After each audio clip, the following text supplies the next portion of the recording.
So, this is something completely different. I want to talk about Meghan Markle. And I watch an amazing YouTube channel called Motivation Expert, where he really exposes the BS. And I think, like all around in life, I am really sensitive to people that are fake and phony. And, we're all surrounded by fake and phony. In Judaism, we call the death or the afterlife Olam HaEmet, the world of truth, because this world is actually so full of BS. But there's BS and there's a little bit and there's too much of it. And Meghan Markle is a horrible person. Let me say it in a very clear way. I know you're not supposed to talk badly about people, Lashon Hara. You're not supposed to say bad things about people. But as a person who's trying to be vegan, and yes, I'm not completely there. Yes, I do sometimes eat things that are not vegan, but I try and I make a pledge to be vegan. I have this vegan bracelet and I try, but I certainly would not say, I keep almond milk. I always keep almond milk and I rescue chickens and have my children raise rescue chickens. And when it comes to children, I'm very sensitive to BS because children shouldn't be raised with lies. They're innocent. And to take your child and to take chickens and raise them and rescue the chicken to rescue chickens and then to go on and say the most delicious food in the world is roasted chicken is very, very disconcerting. It's very confusing. She walks around with shoes made of baby goat skins and God knows what. Really, it seems like she goes out of her way to torture animals. Somebody pointed out that her beagle had 2 broken legs. I mean, that is unbelievable. Accidents happen, but I never had a dog with 2 broken legs. Never happened. I don't know what happened there. And the idea that she rescues chicken and then she says the most amazing food is roasted chicken. And let's go back to the hamburger drive-in. I mean, you're in Montecito, California. I also in Tel Aviv, there's so many vegan places, so many great places. I mean, Middle East is amazing. It's very similar to California. You can get juice, you can get salads, hummus. The Arab kitchen is amazing. It's not only about shish kebab and roasted lamb. You have shawarma. You have so many different types of vegan dishes and hummus, tahini. She says she keeps hummus, she always keeps almond milk. Then why do you keep almond milk if you give your kids milkshake? I would never give kids milkshakes because they're full of sugar, which is really toxic. Sugar is very unhealthy for children, for us as well. And milkshakes are not healthy foods. So she comes to the Invictus games, which are really, for the first time Israel is participating, by the way. It's in Düsseldorf. Her husband organized it, and you can't take that away from him. These are games for veterans, people that have lost their limbs fighting for their country or for whatever cause. I don't know if I can justify it or not, but the reality is these people are handicapped. And yet she talks about herself, just count how many times the word I appears. I was late. I had to get milkshakes for my children. I am sorry. I can't wait to bring my kids. Nobody sees her kids, by the way. She says she's bringing her kids to school. I don't know about you, but when I had kids, when they were 2 or 3, they didn't go to school.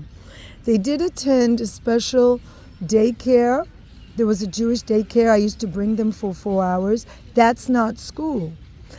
I'm not saying that toddlers don't demand a lot of time, maybe more than school children, but that's not school. So lady, stick to the facts. Your kids do not go to school. There's no reason in the world for you not to be in the Invictus games because your children go to daycare and you have nannies.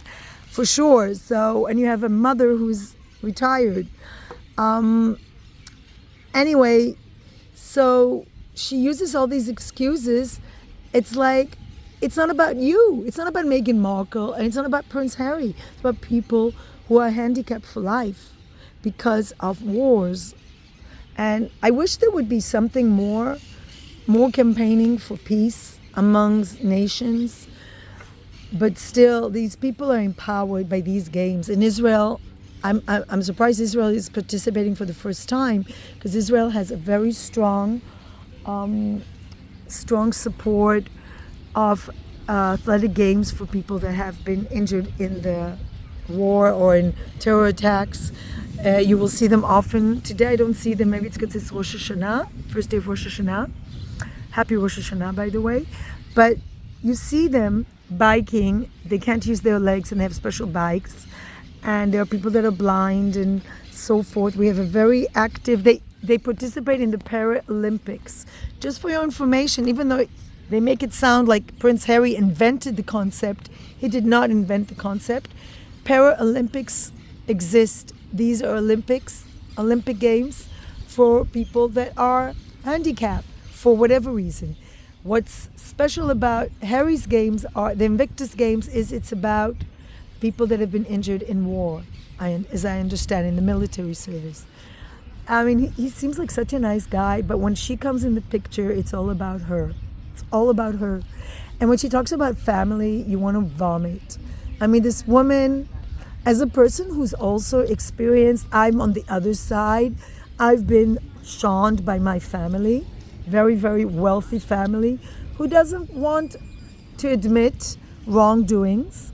So usually the person who cuts off relations with the other person, they have done something wrong for sure. And so you see the dog is digging. They're digging their wrongdoings, and they don't want to have contact with people that might remind them that they did something wrong. So Meghan Markle is disconnected from her entire family on both sides.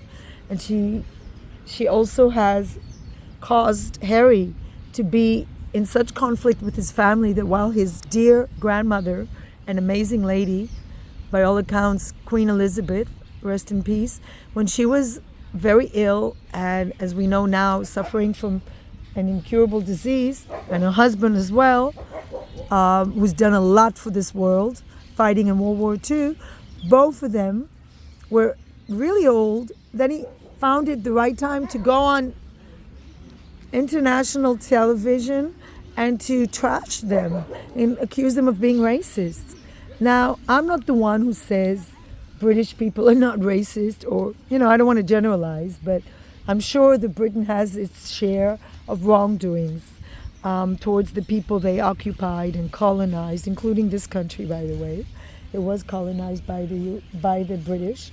However, it is a democracy that takes in a lot of refugees. If you go to London, you'd see all nations represented. And let's be fair, Meghan Markle is a meddler. She likes to create chaos and disputes. And she talks about family and friends. What friends? What family? So it's all about, H is for hypocrisy. And it's all about taking away from a very important event. And let's expose hypocrisy. And let's not give this woman too much time, because she's supposedly, she influences people, but in the wrong way. She lies. She acts in contradictory ways to what she declares. You can't be vegan and declare roast chicken is delicious. You can't be working for uniting people and just causing chaos and bad-mouthing everybody around you, everybody you grew up with, and not have an ability to even have one friend, and say that you're busy with your kids when you've never seen with your kids. It's just too much, too many contradictions, and I really worry for her mental health. She's extremely thin. One man says she's like a flamingo. Her legs are so thin, she looks like she has an eating disorder. and wearing a heavy coat in California, that usually is indicative of an eating disorder. So please don't let that woman influence you too much, because she doesn't know what the hell she's doing. And as for all the YouTube channels that are talking about her, I don't think that's a good idea.